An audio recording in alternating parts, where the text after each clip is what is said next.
Moto shalom shalom ba ndeko partout bozami ba mama ba tata tika ke kimia na mokonzi eza na bino bitika nyonso bozwami wana tozolanda nzembo moto po na mikolo ezosenga moto epela na mboka na biso partout na ba famille na UK na Paris États-Unis Canada donc moto epela wana tozolanda nzembo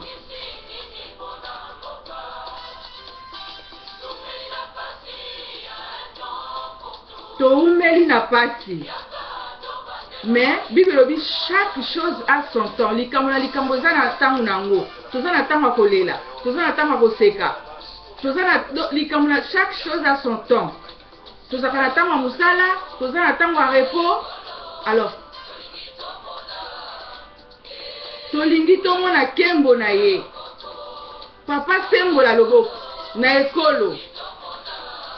kembo sembola loboko tomona nguya ya satana na mboka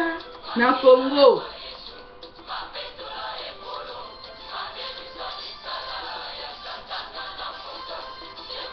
loboko. Merci na nzembo kitoko oyo papa na biso ale moloto atikela biso ya révolution toza ko continuer nango na présentation boza na mama Bena oyo bolandaka nga de temps en temps vraiment nzambe aleka lisusu ko pambola bino na ngonga oyo na ye lisusu na message ya révolution mpona koyeba ko révolutionner so ndeko akokata nzembo akosunga biso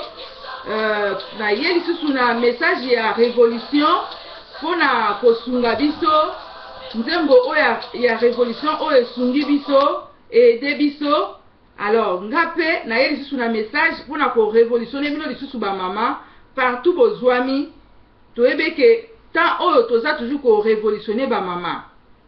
alors naza kopesa merci na ba mama nyonso boza ko contribuer o boza ko benga ngape nazotinda bino pa Pasteur Nzubila po toyebeke Pasteur Nzubila mutu baza ko récolter mbongo wana pe toza ensemble na ba mama mama Lili ba mama mususu en secret ba mama mususu à l'ombre vraiment nzamba za elongo na biso parce que initiative oyo tozwi tokotika yango te pe tokokende nango tina suka parce que Bible lobi que celui qui persévérera jusqu'à la fin sera sauvé et mieux d'une chose la fin que le commencement.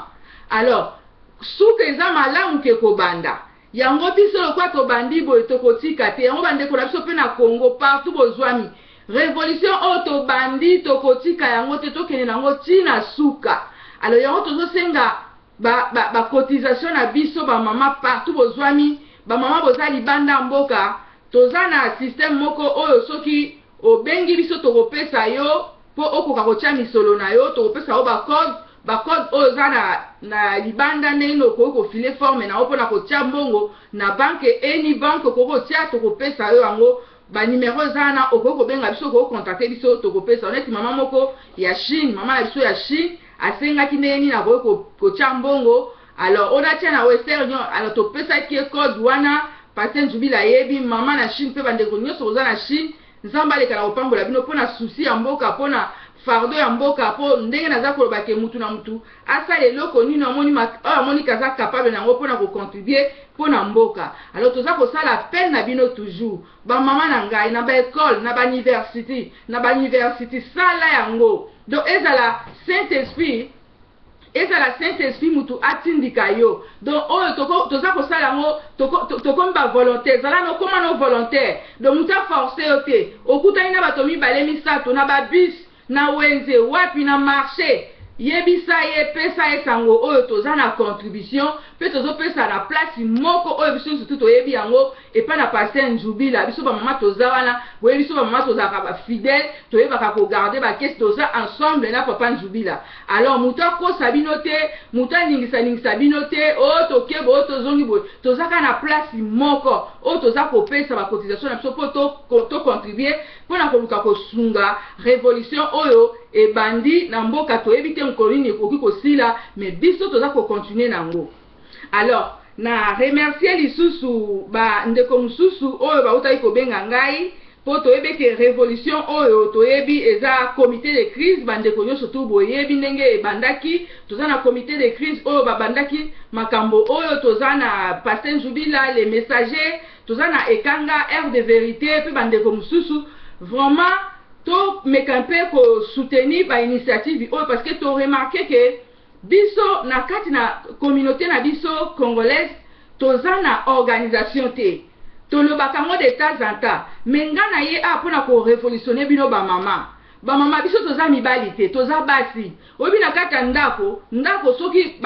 mopaya ye akoyeba ke ndako eza bi efandi bi a partir na biso ba mama parce que biso ba mama nde tolambaka tosalaka propriété cleaning biso makambo tu ezaka pa na biso bapapa bazala na bango likolo ake likolo mais biso ba mama nde tofandisaka makambo alors soki oyebi kozali mama ndenge naloba parce que ebele baza koutilize biso so bali basali kambo o ba mama tokende boy o ba mama toyi tosala o ba mama alors naza kobenda bino matoi biso ba mama oyo ya solo ba mama oyo ya ba mama ya distinction ba mama oyo toza modèle ba mama oyo toza na souci ya mboka ba mama oyo toza na fardeau oyo toza bilandalanda te toyoka te mais toyoka oyo nzambe azoloba pe tosala yango vraiment tozosala appel na bino ke mama tozala liboke moko pona ba contribution na biso tolanda makambo nyonso tu oyo bato bakoki koloba te mais biso tozala focus ndenge bange baza koloba pona ko atteindre ba objectif toyebi ke na communauté ebele tango tozosala makambo delema nasalaki émission nalobi tango tozosala eloko to likambo songolo faut toyeba tolingi ko atteindre objectif nini tolingi tosala nini bandeko na biso na Paris babimaki marche peine à Londres, je crois que un message à l'Obelango que jeunesse nabiso na UK il fallait ba maman ba intervenir mais na yebi que so ba robenga ba maman ba zali pe na marche objectif nabiso ezali nini tango tozo bima po ba biba kendaki na ambassade nabiso ya UK na ya Londres alors na meki ko soana quelques ba maman na maman so ba benga kinga balobi ma bena to komi kuna mais to moni faisait objectif te mais souci ya mboka bato ba organiser yango toyebi bango te mais souci ya mboka yango tokendeki et tokomi kuna babimiseli biso soki ba pétition tosala ba pétition wana pona messager proverbe 30 soki bakanga site ya YouTube soki pe ayaka lisusu na Londres te parce que biso toza précisément na Manchester alors bato mususu comme maman naza ko raconter ngalobi il fallait intervenir pour boyoka et peut-être à la prochaine boyoka alobi maman comme peu so ba congolais to sana biso habitude ya kotanga kate ba musu ba mekine ti ko signer ba musu tango avant signer bi non avant na signer fo natala et c'est vrai tango même zo kende sika maman na nina bendo matoi en général tango zo kende quelque part ata liboso na mundele tango ba zo iso ke signer signati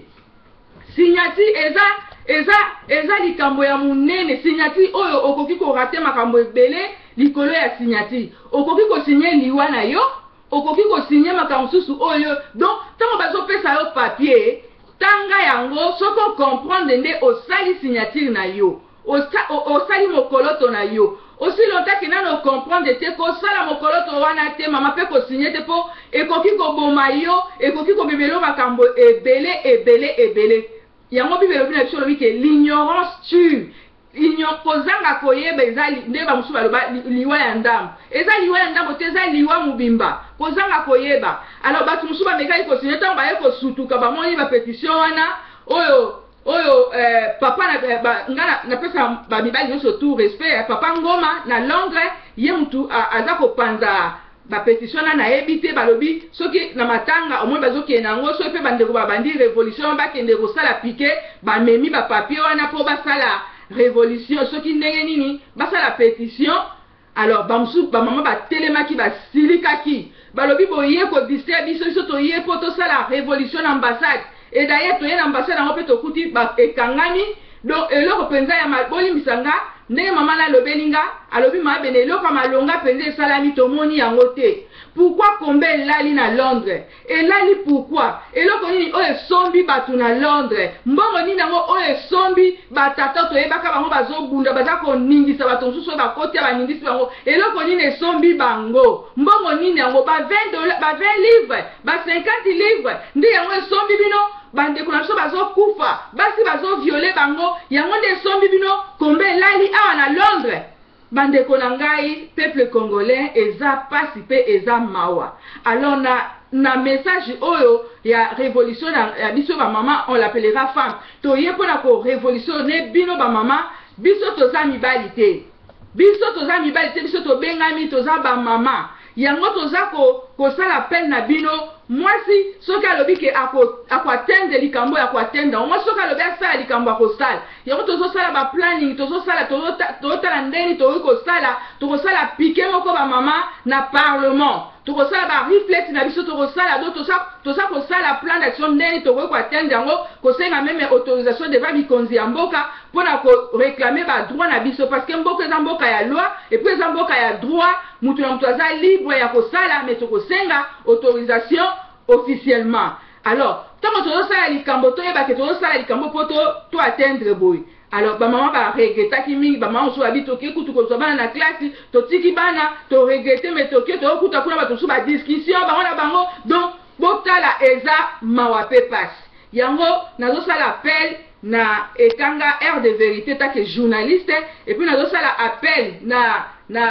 Popol Mukelenge pour ndimake ta que journaliste na futur ndenge tozo kende to luka to sala conférence moko oyo eza ya ba journaliste pour to meke pe ko ta la communauté na biso parce que ndenge tozo ka to sukola na Kinshasa libanda pe amboke sengai to sukola yango to yeba bandeko bolingi boza ba président ya communauté. Bandeko bolingi boza ba président ya communauté yango biso ba mama sikonde tozo simba makambo to mekampe ko sala so ba candidature so ko moni ko za capable parce que bato yo batangi te bakoki ko tamusa communauté te. Par exemple makambo ele kana mboka na biso so tozaki na ba président ya communauté nde lelo bango nde bazo sala to sala contribution bazo ko lobela pona mboka mais bato bazo sala pona mabumu na bango boyebi bango bakotiza bambongo emonana te bakotiza bambongo balia. Donc, comment bato batangi te bazala liboso na biso ba diriger biso makambo yango to bunda na mboka libanda ya mboka pe ba mama to bunda pona yango soko yebi ko za intellectuel otanga mama oza mayele ba papa peuple congolais koto zali vraiment to se révolutionner partout na lidi na Canada na wapi to meka ko s'organiser ko lukake muto onde yenda za leader o ya za na sasa ya ki leadership te parce que ki leadership ba bota makanango ki leadership ezala ka pe grâce. Alors so makambo belé zo temple même pas parce que bato yo bazui les devant ça même na ba organisation ya ba charité partout so ko pe même na mo ba organisation bato bazui les devant baza même na niveau na yote mama ozo landanga. Alors oza na quelque chose d'élément oza na quelque chose mama oza na grâce oza na ki leadership okoki ko lead bato okoki ko diriger bato oza capable. Alors to telema ba mama partout ozwani po tokoki kotika la kaka bote ba communauté mususu eza ko avancer ba communauté mususu eza ko kende pourquoi kaka biso. Alors yango naza koloba naza ko sala appel na yo mama ozolandanga oza capable soko oza na quelque chose année oyo 2015 tolobaki que c'est encore possible loka tozoluka to sukola na mboka libanda ya mboka pe to sukola yango to s'organiser to pona bakonzi bino pe omoni koza capable ya kozala président ya communauté bo pesa bakombo donc sala élection biso nde tokopona so toyebi ke oyo po bamosusu baleka na bango baza na grâce ya kosala bacotisation mpona matanga. Oui neti bandeko na biso mosusu nayebi bango en tout cas mpona cotisation matanga so moto akufi ebembe ekende Kinshasa en tout cas basala yango makasi mais na oyo etali président ya communauté ezosenga ifo moto azala na bagage intellectuel. Il faut que tu capable, que tu ko défendre mboka na ye, que tu ko défendre peuple na ye. Alors nyonso wana eza kokende parce que toza na bato baza ignorant baza likolo makambo na tolinga ngo lisusu te tosali à peine na bino je crois nazokende na suka mama telema papa telema jeune homme telema parce que futur eza pour la bino ba jeunesse na biso lelo umeli na badiamba jeunesse na biso lelo efandi na kati ya badiamba makaya alors na ba whisky kala mingi te bakokufa tozokunda bango alors soki bapase batelemi ba jeunesse wana kotelema parce que futur eza pour la jeunesse mais jeunesse lelo eza mitelengano lelo ça on a sepelaki na oki que jeunesse mais eza pasi jeunesse eza na distraction eza na kati yango nzambe naza kobondela pour la jeunesse na biso na yuke nzambe longola bango na ba whisky na badiamba na banyonso na bambeli mais babunda mpo na futur ya mboka na bango parce que bango nde baza futur à demain na pavoli nzambe na kumiso simba jeunesse partout bazolanda batelema base révolutionner mpo na mboka mpe bamama nyonso oyo bazokolanda biso 2015 ezala c'est encore possible domaine nyonso tout oluka to changer yango économique politique social religieux nyonso oluka kochanger parce que nous sommes capables avec Dieu nous sommes capables topesa la cotisation na biso na komi na suka na pamboli bapasteur nyonso surtout na bosani te les messagers na révolution oyo azomemela biso malgré complot malgré tout mais Bible elobi que si Dieu pour toi qui sera contre toi personne alors tokomi na suka nzambe aleka na mpo bakopambola bino bandeko mama lili na Londres Nasi Mubiala bamama nyonso to totavalaka na bango à Londres de près ou de loin toza ensemble année oyo tosorganize na bacommunauté na biso tokofuta salle na Londres tokosala vraiment conférence de presse ta yango oyo oyebi koza mayele pesa candidature na yo mwasi mobali fo toluka mpe kosala vraiment likambo oyo esengeli mpo communauté na biso elongwa na ghetto nzambe aleka na kopambola bino c'était mama Bena tokomi na mbala nsima nzambe aleka na kobatela bino.